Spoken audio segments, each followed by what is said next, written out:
오늘 2024년 마지막 주일입니다. 이제 수일이 지나면 새해를 맞이하게 되는데 다시 한번 올 한 해 동안도 여러 가지 모양으로 직장과 일터에서 또 교회에서 각자 맡겨진 일들을 감당해 오신 여러분들 수고 많으셨습니다.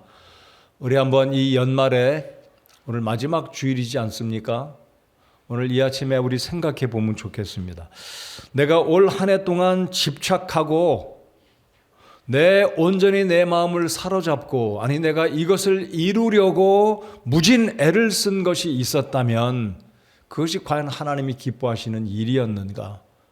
아니면 내 욕심이었고 내 사심이었고 주님은 내 안중에 없고 오직 다른 것만 주님이 기뻐하지 않는 그것만 조차 살아오지는 않았는가? 우리 자신들을 돌아보는 이 아침 시간이 되기 바랍니다. 아마 이 사실에 대입해 본다면 저나 여러분이나 우리는 다 부적합한 사람들일 겁니다. 은연중에 우리도 모르는 사이에 보지 말아야 될 것 보려고 했고 붙들지 말아야 될 것 붙들려고 남들을 힘들게 했고 더더군다나 하나님의 마음, 하나님의 뜻은 안중에도 없고 오직 욕심만 부리고 살아온 우리들이 아니었을까? 주님 앞에 부끄럽습니다. 그러면서도 자비하신 우리 주님께서 우리의 생각과 우리의 행실을 바꿔주시고 회개케 하시고 새로운 몸과 마음으로 새해를 맞이하는 우리 모두가 되면 좋겠습니다. 여러분, 사람이 무엇을 추구하고 갈급해 하는가에 따라 그 사람은 그것을 집착하며 살 것입니다. 잠언에도 그러지 않습니까? 사람이 마음속에 무엇을 생각하는가가 말로 나오고 그 말을 하는 사람인즉슨 결국 그 마음속에 생각 속에 그것만 들어있는 거죠. 개 눈에는 똥만 보인다는 말이지 않습니까? 우리 사람이 어떻게 살아갈 것인지 오늘 말씀의 8절에 보면 제가 이 말씀을 묵상하는 가운데 주님, 제가 그런 사람이 되기 원하고 우리 성도님들이 그렇게 되기를 바라면서 기도하고 이 말씀을 준비하고 이 자리에 오늘 섰습니다. 오직 예수님 외에는 아무도 보이지 아니하더라. 우리의 눈이, 우리의 마음이 그렇게 예수님에게만 집중하고 살아간다면 얼마나 좋겠습니까? 새해 그렇게 되기를 바랍니다. 돈도 욕심도 명예도 다 내려놓고 오직 주님만 보이는 그렇게 되기가 쉽지 않겠죠. 우리가 사람인지라 눈만 뜨면 이것도 보이고 저것도 보이고 이것도 붙들고 싶고 저것도 쫓아가고 싶은 것이 우리의 욕심입니다. 그렇지만 올 마지막 주일 이 아침에 오직 예수님 외에는 아무것도 보이지 않는, 관심을 갖지 않는 정말 주님이 기뻐하시는 구원받은 성도답게, 목사답게, 집사답게, 우리 교회 성도답게 살아가는 이 연말과 25년도가 되기를 정말 다시 한번 우리의 마음을 움츠리고 다짐하고 새해를 맞는 저와 여러분 되시기를 정말 바랍니다. 회개할 게 있으면 회개하십시다. 하나님 다 아세요. 내 아내가 모르는 것, 내 남편이 모르는 것 주님 다 아세요. 그러시지 않으십니까? 우리 주님 대답 좀 하십시다. 주님 다 아세요. 올 한 해 정말 주님 앞에 회개할 것이 있으면 회개하십시다. 자, 오늘 제가 이 가이사랴 빌립보 지역의 지도를 한번 보여드리고 말씀을 이제 들어가겠습니다. 여기 보시면은요, 여기가 가이사랴 빌립보인데요. 이제 이 이스라엘 땅의 서남쪽으로 내려가면 가이사랴라는 지방이 또 있어요. 가이사랴라는 것은 카이사를 이름을 빌려서 가이사랴라고 짓게 되었고요. 이 서남 쪽에는 가이사랴가 있고 항구 도시고 이 북쪽으로는 가이사랴 빌립보가 있는데 이 빌립 대왕을 기념해서 이 지명 이름을 가이사랴 빌립보다라고 지었습니다. 우리 예수님께서 이제 마태복음 16장을 보시면 아직 십자가에 달려 죽으실 때가 되지 않았지만 헤롯 때문에 이 지역을 잠깐 이제 유대 지역을 떠나 어찌 보면 약간 변방 지역으로 잠시 옮겨 가셨고 이 가이사랴 빌립보 지역에 이르셨을 때 예수님이 선언을 하십니다. 머지않아 내가 예루살렘에 내려가서 십자가에 달려 죽을 것을 예수님이 예고하셨고 그리고 예수님은 세 명의 수제자를 데리고 등정을 하셨고, 지금 보시면 흰 눈이 덮여 있는 이 산, 헬몬산 또는 변화산으로 올라가게 되는데요. 이 산의 높이는 2,800 이상이 됩니다. 그러니까 우리나라 최고 높은 백두산보다 조금 더 높죠. 그래서 이 산에 올라가면 이제 밑으로는 갈릴리 바다도 보이겠고, 조금 더 내려가면 예루살렘이나 유대 평야나 그리고 서쪽 오른쪽으로는 지중해 바다도 한눈에 보이겠죠. 그리고 여기 이제 제가 여기 보시면 벳세다라고 이제 나와 있습니다. 갈릴리 바다 우측에 중간으로는 요단강이, 위에서부터 헬몬산에서 눈이 흘러내려면 이게 요단강을 떠나 갈릴리의 수원이 되는 바로 헬몬산이 여기 있고요. 바로 여기에 보시면 벳세다가 있는데, 이 예수님의 수제자들인 이 베드로와 야고보와 요한이 아마 예수님을 따라 이 헬몬산으로 올라갈 때 아마 자기들끼리 이구동성으로 이야기했을 겁니다. 저기가 갈릴리 바다고, 저쪽이 유대 광야고, 저쪽이 뭐고, 그리고 자기들의 고향, 태어나서 잔뼈가 굵었던 고향 벳세다를 가리키면서 야, 우리가 저기서 자라났지 하면서 헬몬산에서 밑에 지역을 바라보며 이야기했을 것입니다. 그 다음 사진 하나 또 보여주시면, 이 헬몬산이 방금 지도에서 보셨듯이 이게 뭐 이렇게 한 산만 있는 게 아니라 이게 제가 자꾸 중국말이 자꾸 떠올라갖고, 이게 중국말은 좌라고 그럽니다. 좌. 물론 우리 한국말에도 무슨 등좌 머리잖아요. 이 쪼어 그러는데, 여기 보시면 이 헬몬산이 굉장히 산맥이 이렇게 넓게, 아까 지도에서 보셨듯이 이게 산만 있는 게 아니라 굉장히 넓게 이렇게 가로로 쭉 퍼져 있는데, 눈이 덮여 있는 아주 멋있는 산이 헬몬산입니다. 그래서 이 가나안 지역의 팔레스타인 지역에서 최고 높은 산은 바로 오늘날 이제 시리아 쪽으로 올라가게 되면 이 헬몬산이 있는데, 바로 예수님께서 제자들을 데리고 이 산으로 올라가시게 되셨습니다. 자, 이제 잠깐 마태복음 16장을 보시고 16장 마지막 9절과 17장 1절을 보시면, 이제 마지막 16장 28절에서 예수님이 이렇게 말씀하십니다. 진실로 내가 너희에게 이르노니 여기 서 있는 사람들 중에는 죽음을 맛보기 전에 사람의 아들이, 즉 예수님이 자기 왕권을 가지고 오는 것을 볼 자들도 더러 있느니라 하시니라. 자, 여기 있는 사람들이란, 그러니까 예수님의 수제자 베드로, 야고보, 요한은 물론 12제자가 포함되어 있습니다. 자, 예수님이 이 말씀을 하시고 베드로, 야고보, 요한 세 사람만 따로 부르시고 이제 헬몬산, 변화산으로 올라가시게 되었습니다. 자, 17장 1절을 보시면 엿새 뒤에 그랬습니다. 자, 그러니까 가이사랴 빌립보 지역에서 예수님께서 자신의 죽음을 예고하셨고, 특별히 16장 28절에 내가 왕권을 가지고 다시 오는 것을 살아서 있는 여러분들 중에, 여기 서 있는 사람들 중에 볼 수도 있을 것이다라고 예수님께서 운을 띄우셨습니다. 자, 그래서 엿새 후라는 것은 이 가이사랴 빌립보 지역에서 예수님의 죽으심을 예고하시고 이제 베드로, 야고보, 요한을 데리고 이제 높은 산인 이 헬몬산에 오르신 것이 6일 후였습니다. 자, 그래서 이 본문에 보시면 이 베드로가 착각을 하고 예수님께 그 유명한 고백을 하지 않습니까? 예수님, 우리 주님을 위해서, 그리고 모세와 엘리야를 위해서 초막을 짓고 텐트를 짓고 여기 살면 좋겠습니다 라고 고백한 이 본문의 내용이 이 마태복음 17장인데요. 여러분, 성경 마태복음 17장 1절 위에 보시면 마가복음 9장, 누가복음 9장 평행 본문이라고 할 수 있겠죠. 요한복음은 특수 복음이기 때문에 공관 복음인 마태, 마가, 누가, 요한 이 세 권의 복음과는 따로 떼어놓은 복음이 요한복음인데요. 공관 복음에서는 이 예수님의 변화산 사건, 이 헬몬산에 등정하시고 예수님이 누구이신지, 예수님이 하시고자 하는 일에 대해서 마태, 마가, 누가 이 세 명의 저자는 동일하게 기록을 해두고 있습니다. 근데 더 자세하게 기록한 복음서는 마태복음보다는 누가복음입니다. 단지 제가 오늘 마태복음 17장을 설교 본문으로 정한 것은 이 구절이 우리 마음속에, 그리고 저의 마음속에 유독 마음속에 남아서 17장을 선택을 했고요. 누가복음 9장을 오늘 설교 중에 몇 구절을 제가 인용을 하겠는데요. 누가복음 9장에 보면 독특한 것이 이 베드로와 야고보와 요한이 잠에 빠집니다. 아주 깊은 잠에 빠져요. 마태복음엔 잠들었다는 말이 없습니다. 누가복음을 보시면 아마 이 제자들이 예수님과 함께 해발 몇 미터까지 올라갔는지 모르겠습니다. 아마 산꼭대기에 올라갔다면 2800m잖아요. 아마 산꼭대기에 올라갈 가능성이 없다라고 배제할 수는 없지만 그럴 가능성은 아마 희박한 것 같고요.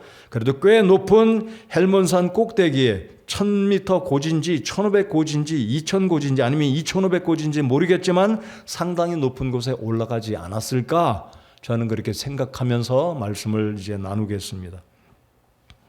자, 1절에 보시면 말씀드린 것처럼 엿새 뒤에 예수님께서 베드로와 야고보와 그의 형제 요한을 취해 따로 그들을 데리고, 자, 주님이 분명히 목적이 있으셨습니다. 12명을 다 데리고 올라간 게 아니라 9명은 산자락 아래 가이사랴 빌립보 지역에 남겨두시고 세 사람 베드로, 야고보, 요한 이 세 명의 수제자를 데리고 따로 올라가셨고, 그리고 오늘 본문 9절에도 보시면 내려올 때 산에서 본 것 이야기하지 말고 입 다물어라 라고 이야기하세요. 그 이유가 무엇인지 이제 나중에 제가 말씀을 드리겠습니다. 자, 아무튼 예수님께서 이 헬몬산 꼭대기에 올라가신 이유가 있는데, 오늘 그 이유, 그 헬몬산에 올라가서 주님이 들려주신 말씀, 그리고 하늘에서 들려왔던 성부 하나님의 음성이 오늘 본문 1절로 8절까지 세 가지의 교훈을 받고자 합니다. 오늘 설교 제목은 헬몬산 또는 변화산의 교훈인데요. 제가 설교를 거의 부제를 짓지는 않지만 부제는 8절 하반절에 오직 예수님 외에는 아무도 보이지 아니하더라 그랬습니다. 오늘 설교의 핵심 내용 중에 하나는 저와 여러분의 영적인 시선이 어떤 것도 보지 않는 오직 주님에게만 집중하는, 하나님의 뜻에만 집중하는 우리 그리스도인들 저와 여러분 모두가 되기를 바라서 오늘 설교 부제를 8절에 있는 말씀 오직 예수님 외에는 아무도 보이지 아니하더라 그랬습니다. 주님이 안 보여주신 거죠. 이제 모세와 엘리야가 하늘로 돌아갔고 안 보여주신 겁니다. 주님만 남아 계신 거죠. 그래서 이 의미가 우리의 삶의 의미가 굉장히 중요하다라고 생각이 돼서 새 2025년도 여러분의 일터에서 생각 속에서 우리 삶에서 추구하는 것 가운데 참 주님만 보기 힘쓰는, 주님 한 분의 우리의 모든 에너지와 관심과 우리의 모든 일의 동력들이 예수님께 집중되어지는 우리 교회들, 우리 교회 성도들, 그리고 우리 각자가 되기 바라서 오늘 8절에 제 설교의 비중을 예수님 외에는 아무도 보이지 아니하더라. 우리나라가 얼마나 지금 명예와 권력과 암투를 벌이고 정말 이상한 일들을 이루고 있습니까? 그래서 우리가 이런 말씀들을 볼 때, 야, 그렇구나. 나도 이 땅을 살아갈 때 세상의 욕심 다 내려놓고 주님만 바라보고 주님 때문에 만족하는 내 심령이 되면 좋겠다. 우리 교회가 그렇게 되면 좋겠다. 여러분, 예수님보다 귀한 것이 어디 있습니까? 여러분, 예수님보다 우리가 추구해야 될 더 귀한 분이 있나요? 있으면 말씀해 보시기 바랍니다. 우리를 구원하신 예수님보다 귀한 분이 사실 어디에 또 있으신가요? 없지 않습니까? 그래서 우리의 마음도 물론 우리가 일터에서 신경 쓰고 자녀들, 직장 일들, 사업 일들, 여러 가지 분주한 일들 신경 써야 되지만 우리를 움직이는 가장 중요한 우리 마음속의 근본은 결국 예수님 한 분에 집중하고 살아가면 모든 문제가 오케이가 될 수 있다고 믿습니다. 예수님께 집중하십시다. 다른 거 욕심 다 내려놓으시고 예수님만 생각하는 성도, 본분 아니겠습니까?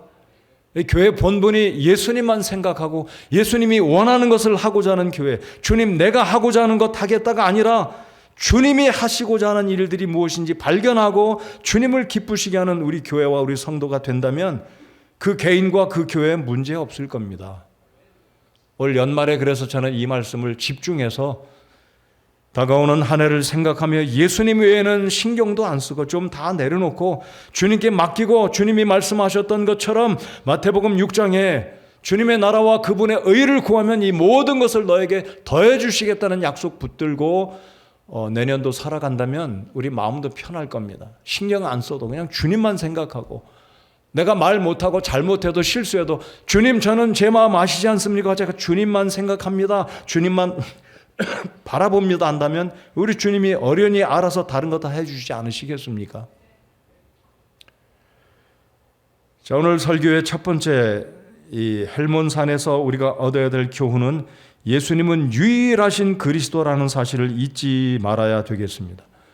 예수님은 유일하신 우리의 구주가 되십니다. 예수님은 하늘과 땅 사이에 오직 하나님이 보내신 한 분 하나님이신 그분만이 우리를 구원하시는 예수 그리스도다라는 사실을 본문이 우리에게 보여주고 있다라는 겁니다. 자, 베드로가 얼마나 좋았겠습니까? 얼마나 힘들게 산을 올라갔고 해발 1000미 고지 2000미 모르겠습니다. 상당히 높이 올라갔을 텐데요. 아마 피곤했는지 말씀드린 것처럼 누가복음을 보면 베드로와 야고보와 요한이 깊이 잠들었다라고 말씀합니다.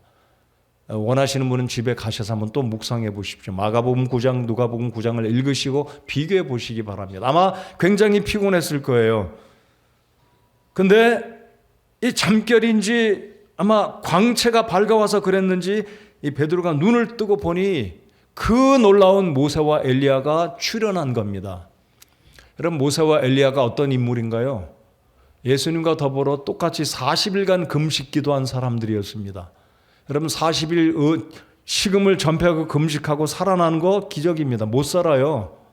근데 성경에 보면 모세는 우리 예수님도 40일, 엘리야도 40일 물 한 방울 마시지 않고 금식했다라고 성경이 기록되어 있습니다.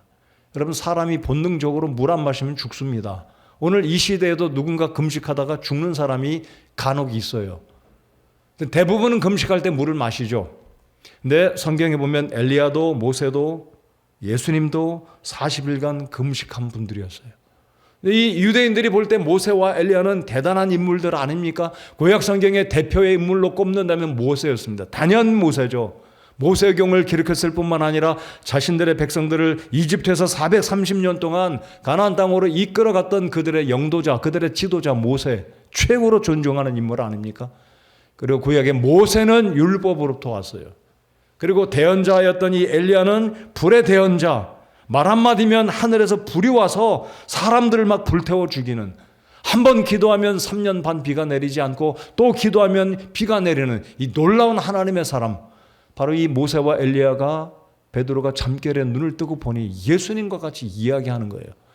얼마나 감격스러웠겠습니까? 야, 우리 조상, 믿음의 조상 모세와 엘리야가 우리 주님과 같이 이야기하고 있는 장면. 그러자 베드로가 이야기를 이렇게 하지 않습니까? 주님, 우리가 여기에 장막셋을 짓고 하나는 주님을 위해서, 하나는 모세를 위해서, 하나는 엘리야를 위해서 짓고 살았으면 좋겠습니다. 주님 명령만 하시면 제가 초막을 짓겠습니다라고 이야기를 합니다. 자, 그때 5절을 보십시다. 그가 아직 말할 때 보라, 빛나는 구름이 그들을 덮더니 보라, 그 구름 속에서 한 음성이 나서 이르시되 이 사람은 내 사랑하는 아들이다. 우리 하나님, 성부 하나님께서 인정해 주신 것입니다. 바로 이 아들은 내 사랑하는 아들인데, 바로 예수 그리스도께서 세상의 죄를 감당하시기 위해서 오신 메시아 그리스도이심을 성부 하나님이 친히 증명해 주고 계신 것입니다. 여러분 기억하시죠? 마태복음 3장에 보시면 우리 예수님이 공생애를 처음 시작하실 때 침례자 요한에게 침례를 받고 요단강에 서 계실 때 성부 하나님의 음성이 있지 않았습니까? 그래서 성부 하나님께서 말씀하신 그 구절이 동일한 말씀입니다. 우리 성부 하나님께서 예수님을 인정해 주신 구절입니다. 자, 그런데 이 마태복음 17장에는 이 3장 17절과 조금 달라요. 자, 3장 17절 눈으로 보시기 바랍니다. 보라, 하늘로부터 한 음성이 있어 이르시되 이 사람은 내 사랑하는 아들이라 내가 그를 매우 기뻐하노라 하시니라. 거기까지예요. 그런데 이 17장 방금 읽은 이 5절에 보시면 또 다른 문장이 그 뒤에 따라 붙습니다. 내가 그를 매우 기뻐하노니 너희는 그의 말을 들으라 하심으로, 너희는 그의 말을 들으라. 여러분, 베드로의 기질은요, 다혈질적이고 급하고 말하기를 좋아하는 사람입니다. 예수님께서 갈릴리 바다를 건너오실 때도 주님, 할 수만 있다면 저로 하여금 건너가게 해 주십시오라고 용기 있게 말한 사람도 베드로였습니다. 12명 가운데 아무도 그런 말한 사람 없어요. 어찌 보면 믿음이 굉장하죠. 주님, 저를 명해서 주님 거기 계신 그곳으로 저도 걸어가게 해 주십시오. 보통이 아닙니다. 베드로가 말하기 좋아하는 사람이긴 했지만 믿음은 굉장하다라는 걸 볼 수 있어요. 그런데 오늘 본문을 잘 보십시오. 너는 그의 말을 들으라 이거예요. 교회 여러분, 우리가 주님의 음성을 들을 줄 알아야 됩니다. 내가 말하는 것, 내가 하고 싶은 거 많이 있어도 말하기에 이전에 주님은 내게 무슨 생각을 하고 내가 무엇을 하기 원하시는지 먼저 들을 수 있어야 된다라는 겁니다. 자, 마태복음 3장에서 주님은, 하나님은 예수님을 처음 소개하시기를 내가 그를 매우 기뻐한다, 거기까지 말씀하셨어요. 그는 내 아들이다. 요셉의 아들이고 마리아의 아들이지만 예수님은 나사렛에서 자라셨지만 그분은 세상의 죄를 감당하실 하나님의 아들이 되심을 공식적으로 성부께서 선포하셨습니다. 자, 그러면 변화산에서, 이 헬몬산에서 예수님이 왜 제자들을 데리고 오지 않으시고 은밀하게 세 명만 데리고 오셨을까요? 여러분, 모세와 엘리야가 무슨 대화를 나눴는지 이 마태복음 17장은 구체적으로 이야기를 안 합니다. 근데 누가복음 보면 예수님께서 엘리야와 모세를 부르시고 자신의 별세에 대해서 말씀하셨다라고 말합니다. 자, 그러면 모세는 누구를 상징하는 인물이고, 자, 엘리야는 누구를 상징하는 인물입니까? 이미 말씀드렸습니다. 여러분, 예수님은 율법을 완성시키신 분이신데 예수님은 모세보다 위대하시다는 것을 보여주고 있습니다. 즉, 예수님께서 십자가 달려 죽으심으로써 율법이 하지 못한 일을 예수님이 이루실 것이라는 것을 모세와 예수님이 이야기하시면서 증명해 보이신 거다 이거죠. 이 모세도 자신으로부터 말미암아 율법이 전해졌지만 예수님이야말로 자신의 입술을 통해, 자신의 손을 통해 증거되어지고 전달되어진 이 율법이 이루지 못할 것을 바로 이 예수님이 이루실 것이다라는 것을 모세가 주님과 이야기하면서 인정했다라는 거죠. 엘리야는 누구인가요? 엘리야는 구약의 대언자 중에 대언자지 않습니까? 자, 율법을 이루지 못한 것을 예수님이 이루셨고, 구약에 있는 대언서, 예언서, 소선지서, 대선지서들이 있지 않습니까? 근데 엘리야가 나타난 것은 구약 성경에 예시하고 있는, 구약 성경에 예언하고 있는, 구약 성경이 그렇게 말하고 있는 이분이 바로 예수님이다라는 것을 신약 성경에 우리에게 보여주고 있다는 거죠. 그러니까 지금 모세와 엘리야가 예수님 앞에 나타나 이야기하고 있는 것은 예수님께서 그분이다. 구약 성경이 증거하고 있는 그분, 율법이 이루지 못한 그 일을 예수님이 이루실 것이다라는 것을 이 변화산에서 주님은 보여주고 계신 것입니다. 그런데 그것도 모르는 이 베드로는 너무나 기뻐가지고 잠결에 꿈을 꿨는지 눈을 떠보니까 예수님이 여러분 잠깐 누가복음 9장을 열어보시겠습니까? 누가복음 9장에 보시겠습니다.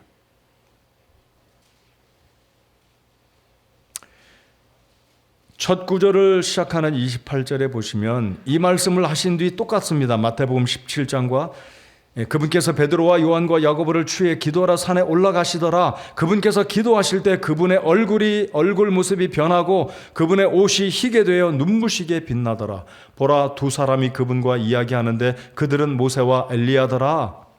31절, 그들이 영광 중에 나타나서 앞으로 그분께서 예루살렘에서 이루셔야 할 그분의 별세에 관하여 말하였으나 베드로와 또 그와 함께한 자들은 깊이 잠드니라. 그들이 깨어나서 그분의 영광과 그분과 함께 선 두 사람을 보더니 제안합니다. 이제 주님, 선생님, 우리가 여기 있는 것이 좋사온즉 우리가 장막셋을 짓되 텐트를 짓되, 여기서 말하는 장막은 나무와 풀과 나뭇가지를 엮어서 구약 성경에 나오는 초막절 또는 장막절의 절기를 기억하는 베드로가 산에서 현지 조달해서 이렇게 얼기설기 움막을 한번 만들겠다는 이야기입니다. 너무나 좋으니까. 그러니까 베드로는 지금 무엇인가 착각하고 있다라는 거죠. 그래서 베드로가 이런 제안을 하자마자 하늘에서 음성이 들려오기를 그는 내 사랑하는 아들이요 너희는 그의 말을 들어라. 베드로야, 너 하고 싶은 거 주님 앞에 말하지 말고 너 말하기 전에 들어봐라 이거죠. 그래서 이 성부 하나님의 음성이 굉장히 중요하다라는 것입니다. 그래서 첫 번째 이 헬몬산의 교훈은 예수님이 누구이신가 베드로가 좀 제대로 알기를 성부 하나님은 원하셨고 우리 예수님도 알기 원하셨다라는 겁니다. 자, 그러면 이제 이 시간에 저와 여러분에게 우리 예수님은 어떤 분이신지 생각해 보고자 합니다. 여러분에게 있어서 예수님은 누구이신가요? 여러분은 생각하실 때 예수님은 기독교의 창시자요, 하나님이시요, 예수님은 우리의 기도를 들어주시고 우리를 선대해 주시는 놀라운 능력의 주님이다, 그 정도로 알고 계신지, 피상적으로 종교적으로 생각하고 계신지, 만일 여러분 중에 어떤 분이라도 예수님이 나의 구주가 된다라는 사실을 믿지 않고 계시거나 확신하지 않으신다면 천국과 여러분은 상관이 없을 수도 있다는 겁니다. 여러분, 예수님은 여러분의 그리스도, 여러분의 구주이심을 믿으십니까? 이게 핵심입니다. 여러분, 예수님은 마태복음 16장에서도 6일 전에 이 헬몬산을 오르시기 전에 언급하셨잖아요. 자, 그런데 여러분, 누가복음 지금 9장이 펴 있으시죠? 다시 17장, 마태복음 17장으로 돌아가 보시면 여기는 또 다른 측면에서 우리 예수님께서 베드로를 책망하시는 장면이 있습니다. 자, 17장, 16장으로 돌아가 보시겠습니다. 자, 16장에 보시면 21절부터 예수님이 드디어 가이사랴 빌립보 지역에 당도하셨을 그 시기부터 예수님이 이제는 장차 하나님의 아들인 내가 어찌 죽음을 맞이할 것인지 힌트로 알려주십니다. 예수님의 종말을 알려주십니다. 그게 21절부터입니다. 그때부터 예수님께서 자기가 반드시 예루살렘으로 가서 장로들과 수제사장들과 서기관들에게 많은 일들로 고난을 당하고 죽임을 당하며 셋째 날 다시 일으켜질 것을 자기 제자들에게 보이기 시작하시니, 그러니까 예수님의 공생의 3년 이제 죽음을 앞두시고 가이사랴 빌립보 지역에 오셨을 때 주님이 이제 비로소 인자가 어찌어찌 죽음을 당할 것이고 부활할 것을 언급하신 겁니다. 자, 그런데 문제는 바로 이때 베드로가 어떻게 반응을 하는지 보십시다. 22절입니다. 그때 베드로가 그분을 붙잡고 그분을 꾸짖기 시작하여 이르되 주여 그럴 수 없나이다. 이 일이 결코 주께 임하지 아니하리이다 하거늘. 여러분, 상상이 되십니까? 아니, 예수님이 왜 오셨는지 우리 다 알고 있지 않습니까? 근데 예수님의 제자인 베드로가 어떻게 예수님을 책망하고 예수님께 두 팔 벌려 막으면서 주님, 십자가에 죽으시면 안 됩니다, 결코 이런 일이 있으면 안 됩니다라고 막을 수 있을까요? 베드로는 예수님의 오신 목적을 몰랐습니다. 이적도 보았습니다. 기적도 보았습니다. 예수님이 병자를 치료하시고 놀라운 말씀을 가르치시는 장면을 보고 감동도 받았을 것입니다. 그런데 이 베드로가 결정적인 순간에, 아니, 예수님의 오신 목적이, 병자를 고치시고 기적을 행하신 목적이 무엇인가요? 하나님의 아들로서 오신 메시아심을, 온 세상의 죄를 담당하기 위해서 오셨는데, 아니, 베드로가 어떻게 예수님을 책망하면서 꾸짖으며 예수님을 지금 길을 막으면서 주님 안 됩니다. 23절, 그분께서 돌이키사 베드로에게 이르시되 사탄아 너는 내 뒤로 물러가라. 너는 내게 실족거리니라. 여러분, 베드로는 말하기 좋아하는 사람이었어요. 그러니까 주님께서 오늘 성부 하나님께서 베드로에게 이르시기를 이는 내 사랑하는 아들인데 너 내 아들 말 들어라 이거예요.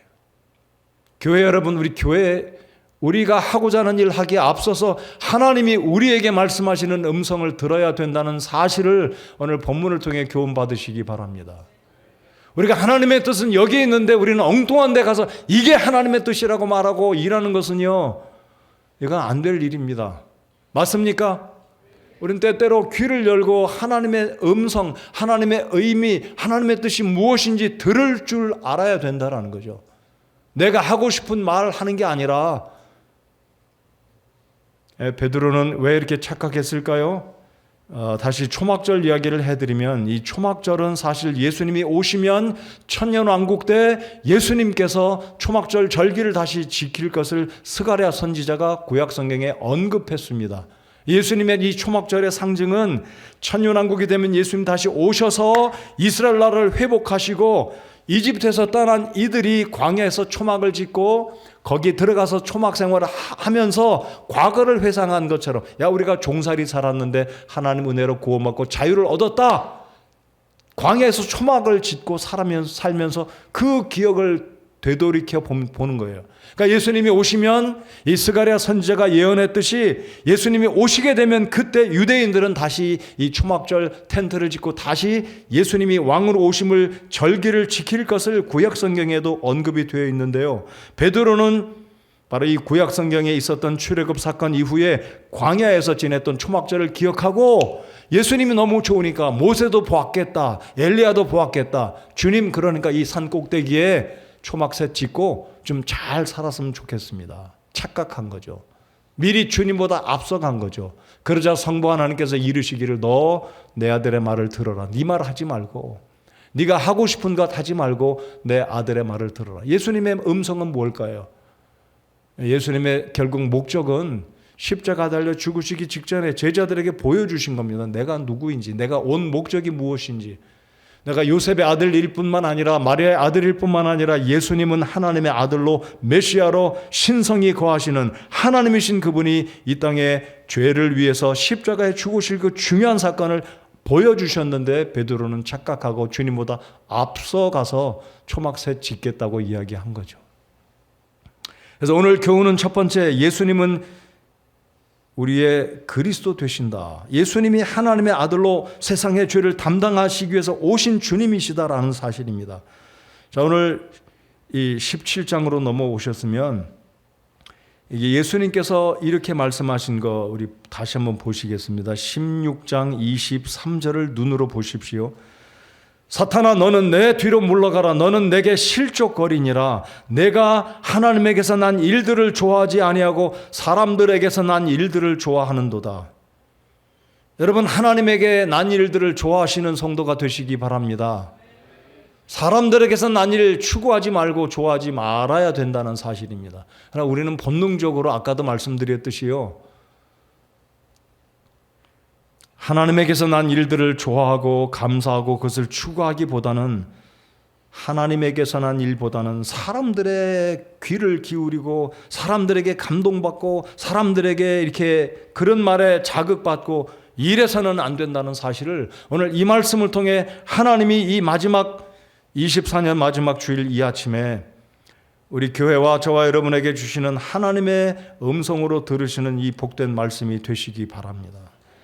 우리의 귀가 너무나 가벼워서 그의 말이 하나님에게 난 것인지 하나님의 원리인지 하나님의 뜻인지 진리에 근거하는지 정말 그분이 정말 하나님의 뜻을 구하는 성도인지 우리가 분별할 수 있는 영적인 귀가 있어야 된다라는 겁니다. 여러분 사람에게서 난 일 좋아하지 말고 하나님에게서 난 일들을 좋아하는 우리 교회가 되기를 바랍니다. 여러분 하나님에게서 난 일들은 무언가요? 사람을 구원하는 일입니다. 하나님의 영광을 추구하는 것입니다. 진리와 동행합니다. 그렇지 않다면 누가 뭐라고 그래도 하나님에게 난 일이 아니다라고 생각되면 귀를 막으시고 그 사람과 가까이 하지 않는 것이 하나님이 기뻐하시는 줄 저는 믿습니다. 하나님 편에 서시기 바랍니다. 교회 편에 서시기 바랍니다. 그런데 진짜 이 일이 하나님에게서 난 건지 사람에게서 난 건지 구분할 수 있는 저와 여러분이 되시기를 바랍니다. 제가 사실 이 말씀을 준비할 때요, 제가 꿈 그렇게 중요하게 생각 안 하는데 갑자기 제가 새벽 언젠가 제 머릿속에 이 말씀이 팍 지나갔어요. 하나님이 마지막 주일날 이 말씀을 성도들과 나누라고 주셨구나. 이 말씀 제가 생각하지 않았어요. 읽지 않았어요. 근데 새벽녘에 이 말씀이 제 머릿속에 싹 지나가는 거예요. 예수님만 보였다. 그래서 하나님 연말 마지막 주일날 제가 이 말씀 전하겠습니다. 주님이 주신 메시지라고 저는 믿어요. 여러분 하나님들에게서 난 일들인지 사람들에게서 난 일들인지 구분하시기 바랍니다. 내가 말하기보다는 먼저 주님 내게 무슨 말씀을 주시는지, 그래서 주님 내가 하고자 하는 일을 하는 게 아니라 주님이 나에게 하고자 하는 일들을 발견하면 그 일을 할 때 열매가 있고 기쁨이 있고 주님의 영광이 나타날 줄을 믿습니다. 베드로는 착각했어요. 아니 주님께서 베드로 사탄 아니잖아요. 주님 베드로에게 사탄아 너는 내 뒤로 물러가라. 왜입니까? 하나님을 생각 안 한 거예요. 그 모세 그리고 이 엘리야 그리고 초막새 찍고 얼마나 좋아요. 12명의 제자들 가운데 나머지 9명은 저 밑에 있고 이 세 사람만 특권을 받았잖아요. 뽑힌 사람들입니다. 얼마나 의기양양하고 좋겠어요. 그러나 베드로는 하나님의 일들 생각 안 한 거예요. 하나님의 일들을 생각하는 우리 교회와 성도 여러분과 제가 되기를 바랍니다. 말하기에 앞서 주님은 나에게 무슨 말씀을 하시려는지 들을 수 있는 영적인 귀를 크게 열고 눈을 크게 뜨고 주님은 나에게 무엇을 주시는지, 뭘 하기 원하시는지, 내가 주도적이 아니라 하나님이 나에게 무엇을 원하시는지, 어떤 말씀을 주시는지. 그래서 마태복음 3장에 있는 말씀과 이 17장에 있는 말씀을 잘 비교해 보시기 바랍니다. 너희는 그의 음성을 들어라. 그의 말을 들어라. 오늘 제가 설교의 대지는 두 가지. 첫 번째는 예수님은 누구신가 정확하게 이해하시기 바랍니다. 오늘 아직까지 연말 마지막 이 주일날 보내면서 여러분이 생각하는 예수님은 누구인가요? 기적을 행하시고 전능하신 분이고 유대교의 리더고 그 정도가 아니라 예수님은 나의 구주입니다. 예수님은 나의 그리스도, 나의 주님이십니다라고 믿고 정확하게 예수님을 고백하고 예수님을 붙들고 살아가는 구원받은 성도 여러분 다 되시기를 바랍니다. 오늘이 마지막입니다. 마지막 주일이에요. 여러분 아직도 예수님을 그냥 어떻게 이해하고 그냥 뜬구름 잡듯이 종교인으로 살지 마시고 예수님은 나의 구주다라는 분명한 이 믿음의 확신을 가지고 이 한 해를 보내시고 구원받으시기 바랍니다. 두 번째, 내 소원을 말하기보다 우리 성부 하나님께서 베드로를 책망하시면서 말씀하신 것처럼 너는 그의 말을 들으라. 너희는 그의 말을 들으라. 우리 한번 따라서 해보시면 좋겠습니다. 너희는 그의 말을 들으라. 우리 말 하지 말고 주님 말을 듣는 것이 더 중요합니다. 맞습니까? 제가 잘못시키면 저 말 듣지 않아도 됩니다. 그러나 제가 하나님 말씀을 증거하는 것이 하나님 말씀이라면 제가 전하는 하나님 말씀에 순종하시는 우리 교회 성도 여러분들 되시기 바랍니다. 그게 옳은 거잖아요. 제가 저희 교회 오는 성도들 말 들으면 그래도 우리 교회, 저희 교회는 그 목사가 설교할 때 다른 말 하지 않고 성경 읽었으면 그 본문 이야기 해서 좋다는 얘기를 제가 굉장히 많이 듣습니다.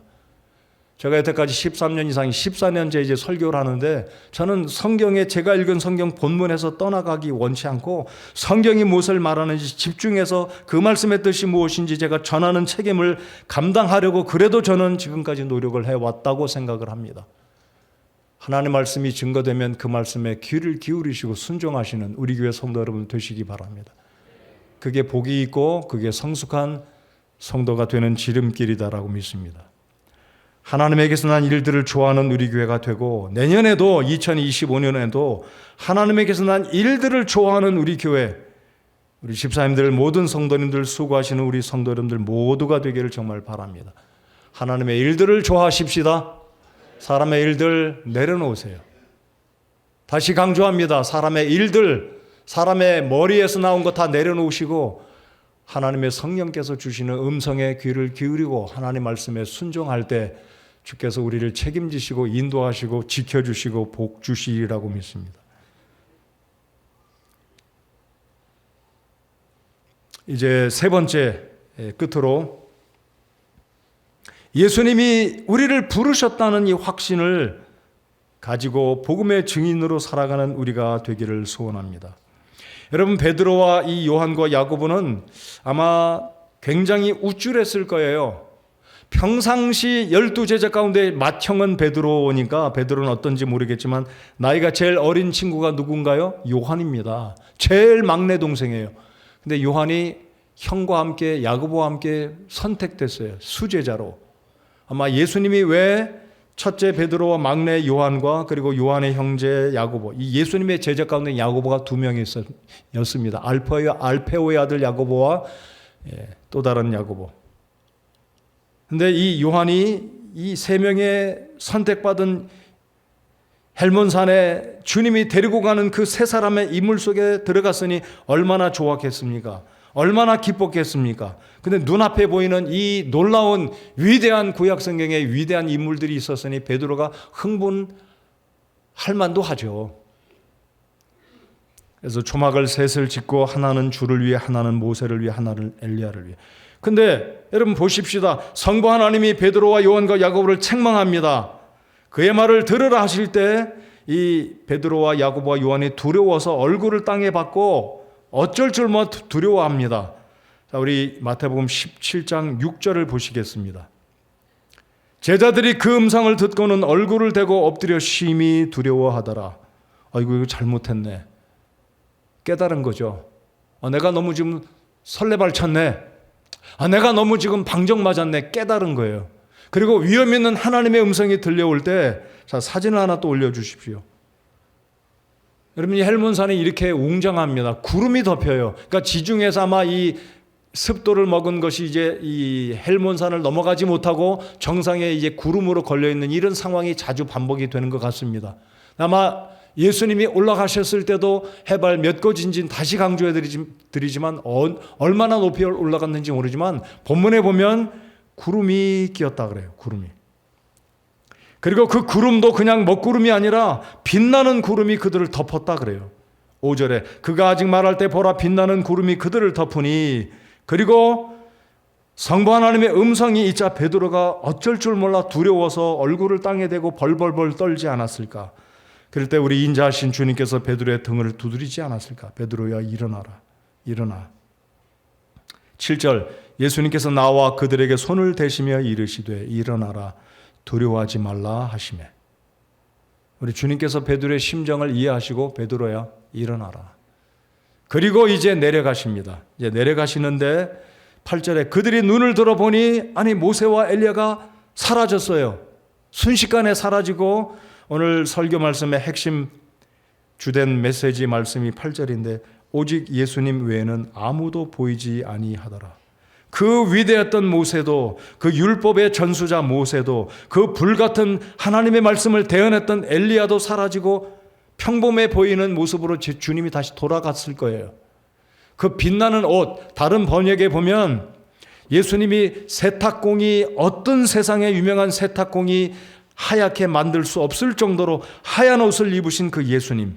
중국어 성경을 보면요, 오늘 이 마태복음 17장에 예수님의 얼굴이 해같이 빛난다고 그랬는데 중국어 성경에는 이 태양이 일출할 때 떠오르는 빛처럼 르토라고 그랬어요. 르토, 머리 두자, 일두.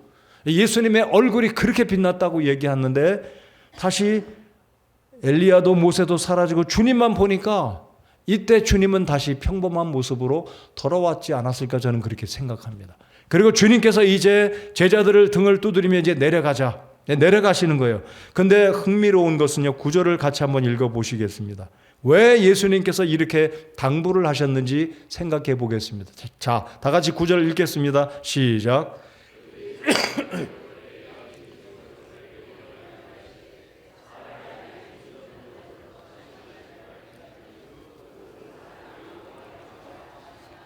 예수님은 제자들에게 당부를 하십니다. 너희들 본 거 아무에게도 말하지 말라.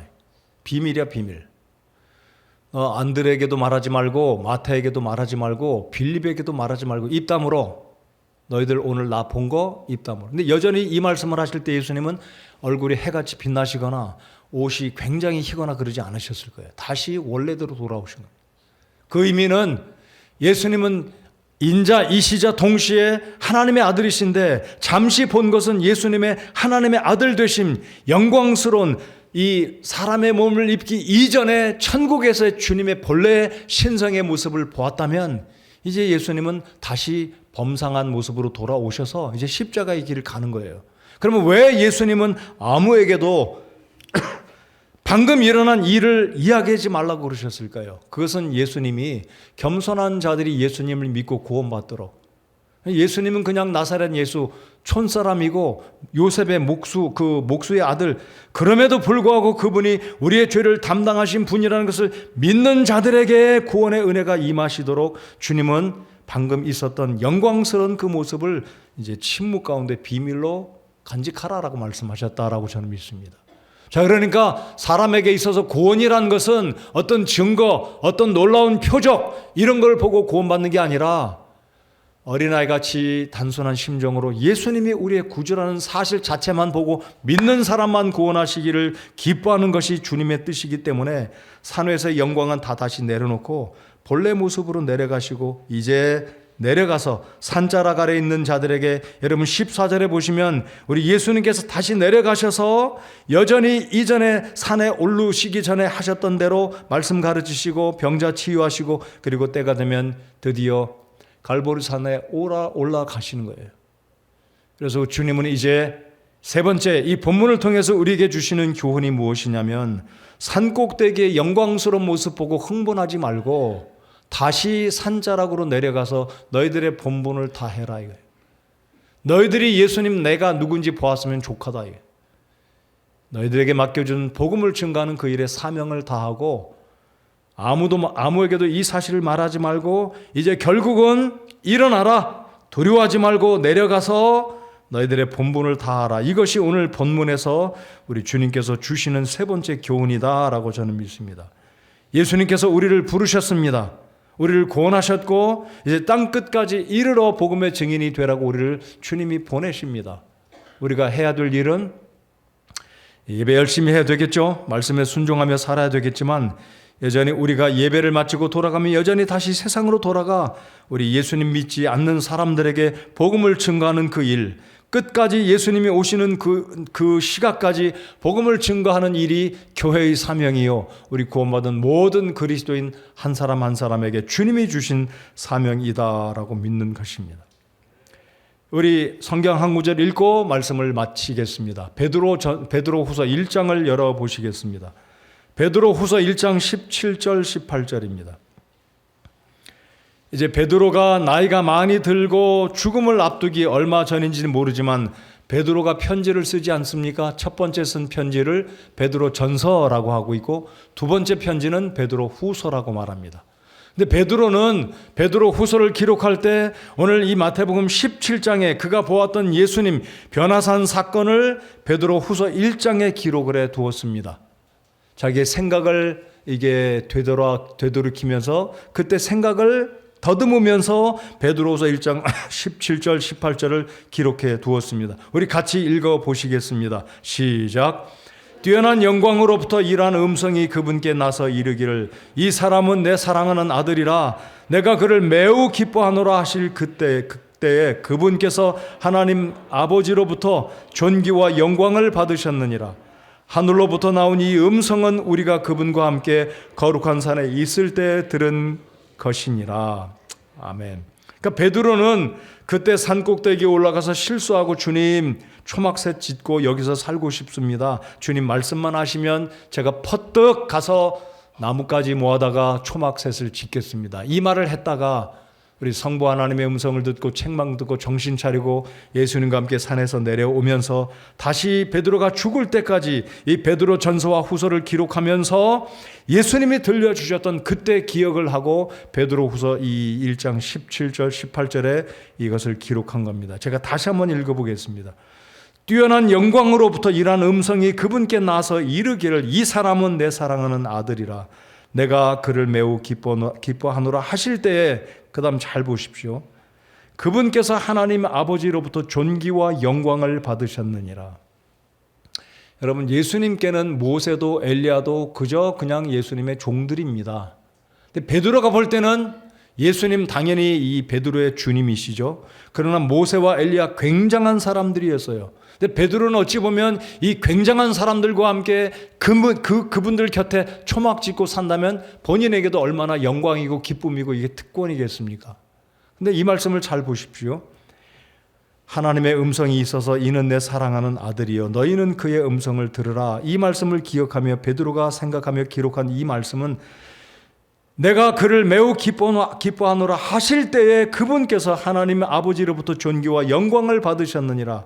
그러니까 예수님 주변에는 모세가 나타나고 엘리야가 나타나야 주님이 영광 받으시는 것이 아니라 이미 예수님은 이미 하나님으로서 이 땅에 오신 메시아로서 하나님의 명령을 따라 십자가 위에 죽으시기 위해서 오신 그 예수님 자체가 이미 하나님의 뜻에 순종하셨기에 영광을 받으셨다라는 겁니다. 모세가 나오든 엘리야가 나오든 가든 오든 이미 예수님은 영광을 받으셨고 바로 예수님께서 이 땅에 오셔서 성부 하나님의 뜻을 십자가에서 갈보리산에서 죽으심으로 결국 예수님이 영광을 받으셨다는 의미는 나 자신도 순종을 할 때 하나님이 영광 받으신다는 사실을 깨닫고 베드로후서 1장 17절 18절을 기록해 두었다라고 저는 믿습니다. 그래서 베드로가 이제 이 변화산의 경험을 가지고 산으로 내려갑니다. 동료 제자들에게 우리는 놀라운 거 봤다라고 얘기했을까요? 아마 얘기 안 했을 겁니다. 왜냐하면 주님이 당부하셨고 명령하셨기 때문에. 자, 말씀의 결론입니다. 올 한 해 저희들 어떤 일에 관심을 가졌고 우리의 시선이 어떤 곳에 집중되어서 살아왔는지, 그 분야가 정치이든 경제이든 여러분의 학문이든 학업이든 사업이든 괜찮습니다. 그러나 진짜 날마다 우리의 관심을 이끌어가는 것이 무엇인지 이 마지막 주일 이 아침에 생각하는 이 시간이 되기를 바랍니다. 나는 과연 무엇 때문에 살고 있는가? 무엇이 가장 중요한가? 내 마음과 내 에너지와 내 모든 동력이 이것에 의해서 내가 움직여서 살아가고 있다면, 그것이 예수님이라면 감사하십시다. 그러나 그렇지 않다면 새해가 올 때는 주님, 제가 주님만 바라보게 하시고 주님보다 더 다른 어떤 것에 중요한 의미를 두지 말게 해 주십시오. 하나님의 일에 관심 갖게 해주시고 사람의 일들에 관심은 좀 덜 갖고, 이것이 하나님의 일이라면, 이것이 하나님에게서 난 일들이라면 우리의 믿는 그리스도인으로서, 하나님이 세우신 이 교회로서 하나님의 일들을 기뻐하고 좋아하는 우리가 돼야지, 하나님이 기뻐하지 않는 일에 관심 갖고 머리 쓰고 그것에 무엇인가 하려고 하는 우리의 잘못된 동기들은 다 내려놓고 새해 2025년도에는 주님만 볼 수 있는 저와 여러분의 시선을 가지고 살아가는 우리가 되기 바랍니다. 어려운 문제입니다. 어려운 문제예요. 우리도 사람인지라 돈이 필요하고 인기도 필요하고 칭찬도 필요하고 격려도 필요하고, 그러나 우리가 자칫 잘못하면 예수님은 안중에도 없고 내가 나를 지배하고 내가 나를 이끌어가고 결국은 헛것에 세월 보내다가 2025년도도 그렇게 보낼 수 있을 것이고, 주님이 마지막에 오는 마지막 내 인생의 마지막 순간에 너 무슨 일 하다 왔냐 그러면 주님은 안전에도 없었습니다. 어떻게 고백도 못하고 얼마나 부끄럽겠습니까? 베드로는 헛된 일에 욕심 부리고 초막새 짓게 해달라고 했다가 우리 하나님께 음성 듣고 회개했고 변화되었을 겁니다. 결국 베드로가 죽을 때는 로마에서 십자가에 거꾸로 못 박혀 순교당하지 않았습니까? 정신 차리고 베드로가 주님을 기쁘시게 하는 그 일에 이제 베드로가 집중했고 주님만 바라보았고, 그 변화산에서 마지막 모세도 사라졌고 엘리야도 온데간데 없고 오직 주님만 남았다는 이 음성, 이 어떤 메시지를 베드로가 기억하며 베드로의 남은 생애는 주님께만 집중하고 살았으리라 믿습니다. 저와 여러분이 그렇게 살아가기를 바랍니다. 새해 2025년도에 다시 기억하십시다. 여러분 마음속에 담아 두시기 바랍니다. 하나님의 일들로 인해서 우리의 삶을 드리고 사람들의 일에는 관심 끄고 내려놓고, 아니 회개하고 하나님의 일들에 집중하는 구원받은 성도답게 살아가시는 성서침례교회 성도답게 살아가는 저 사역자와 우리 여러분 모두가 되시기 바랍니다. 건강한 교회는 다른 데 있지 않습니다. 건강한 성도 다른 데 있지 않습니다. 예수님만 생각하고 우리 어린이 찬송가처럼 주님만 생각할래, 다른 일은 하지 않을래. 주님만 생각할래. 찬송 기억하십니까? 모르시면 할 수 없고요. 주님만 생각하고 주님만 신경 쓰는 저와 여러분 모두가 되시기 바랍니다. 주님만 바라보십시다. 우리 일어나서 찬송하겠습니다.